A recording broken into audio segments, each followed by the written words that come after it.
Mumbai Indians జట్టుపై KKR 4 వికెట్ల తేడాతో సాధించిన ఘన విజయం ఐపీఎల్ 2026 ప్లే ఆఫ్స్ రేస్ను అత్యంత సంక్లిష్టంగా మార్చేసింది. ఈ గెలుపుతో కేకేఆర్ ప్లే ఆఫ్స్ రేస్లో నిలవడమే కాకుండా మిగిలిన 4 జట్ల ప్లే ఆఫ్స్ అవకాశాలపై తీవ్ర ప్రభావం చూపింది. Royal Challengers Bengaluru, Gujarat Titans, Sunrisers Hyderabad ఇప్పటికే ప్లే ఆఫ్స్ బెర్త్లను ఖరారు చేసుకోగా మిగిలిన ఏకైక 4వ స్థానం రేస్లో ఉన్నాయి. ముంబైపై గెలుపుతో కేకేఆర్ 13 మ్యాచ్ల్లో 13 పాయింట్లతో 6వ స్థానానికి చేరుకుని తన ఆశలను సజీవంగా ఉంచుకుంది. కేకేఆర్ తన చివరి లీగ్ మ్యాచ్ల్లో ఢిల్లీ క్యాపిటల్స్ జట్టు తలపడనుంది. ఈ మ్యాచ్లో కేకేఆర్ విజయం సాధిస్తే 15 పాయింట్లకు చేరుకుంటుంది. అయితే ప్లే ఆఫ్ చేరాలంటే కేకేఆర్ కేవలం గెలవడమే కాకుండా రాజస్థాన్ రాయల్స్ తన చివరి మ్యాచ్లో ఓడిపోవాలి. పంజాబ్ కింగ్స్ భారీ రన్ రేట్తో గెలవకుండా ఉండాలి. కేకేఆర్ విజయం వల్ల రాజస్థాన్ రాయల్స్ జట్టుపై ఒత్తిడి ఒక్కసారిగా పెరిగింది. అంతకుముందు 14 పాయింట్లతోనే సురక్షితంగా ఉండవచ్చని భావించిన రాజస్థాన్ రాయల్స్ కు ఇప్పుడు ముంబై ఇండియన్స్ జట్టులో జరిగే చివరి మ్యాచ్ ఖచ్చితంగా గెలవాల్సిన మ్యాచ్ గా మారింది. ఒకవేళ కేకేఆర్ తన చివరి మ్యాచ్ లో ఢిల్లీని ఓడించి 15 పాయింట్లకు చేరితే రాజస్థాన్ ప్లే ఆఫ్స్ టికెట్ ఖరారు చేసుకోవడానికి ముంబై ఇండియన్స్ జట్టుపై ఖచ్చితంగా గెలిచి 16 పాయింట్లతో ముందంజ వేయాల్సి ఉంటుంది.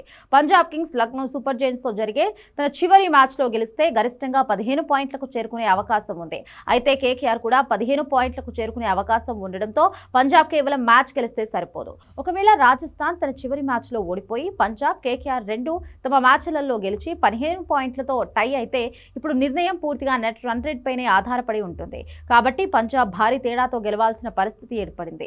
కేకేఆర్ గెలుపు వల్ల సిఎస్కే ప్లే ఆఫ్స్ దారులు అత్యంత కష్టతరంగా మారాయి. సిఎస్కే గరిష్టంగా 14 పాయింట్లను మాత్రమే సాధించగలదు. చెన్నై ప్లే ఆఫ్స్ చేరాలంటే ఇప్పుడు అద్భుతాలు జరగాలి. కేకేఆర్ తన చివరి మ్యాచ్ లో ఢిల్లీ చేతిలో ఓడిపోవాలి. పంజాబ్ కింగ్స్ కూడా తమ మ్యాచ్ లో ఓడిపోవాలి. రాజస్థాన్ రాయల్స్ కూడా తన చివరి మ్యాచ్ లో భారీ తేడాతో పరాజయం పాలవ్వాలి. అప్పుడే 14 పాయింట్ల వద్ద నెట్ రన్ రేట్ ఆధారంగా సిఎస్కేకు అవకాశం ఉంటుంది. ఢిల్లీ క్యాపిటల్స్ కు కేకేఆర్ తో జరగబోయే చివరి లీగ్ మ్యాచ్ ఇప్పుడు క్వార్టర్ ఫైనల్ లాంటిది. ముంబైపై కేకేఆర్ గెలవడంతో ఢిల్లీ, కోల్కతా మధ్య జరిగే తదుపరి మ్యాచ్ డైరెక్ట్ గా నాట్అవుట్ గా మారింది. ఈ మ్యాచ్ లో గెలిచిన జట్టు రేస్ లో ముందుకు సాగుతుంది. ఓడిన జట్టు టోర్నమెంట్ నుంచి నేరుగా నిష్క్రమిస్తుంది. ఒకవేళ రాజస్థాన్ తన చివరి మ్యాచ్ లో ఓడిపోయి 14 పాయింట్ల వద్దే నిలిస్తే సిఎస్కే, కేకేఆర్ లేదా ఢిల్లీలో ఏవైనా జట్లు 14 లేదా 15 పాయింట్లతో టై అయితే 4వ ప్లే ఆఫ్ బెర్త్ విజేతను కేవలం నెట్ రన్ రేట్ మాత్రమే నిర్ణయిస్తుంది.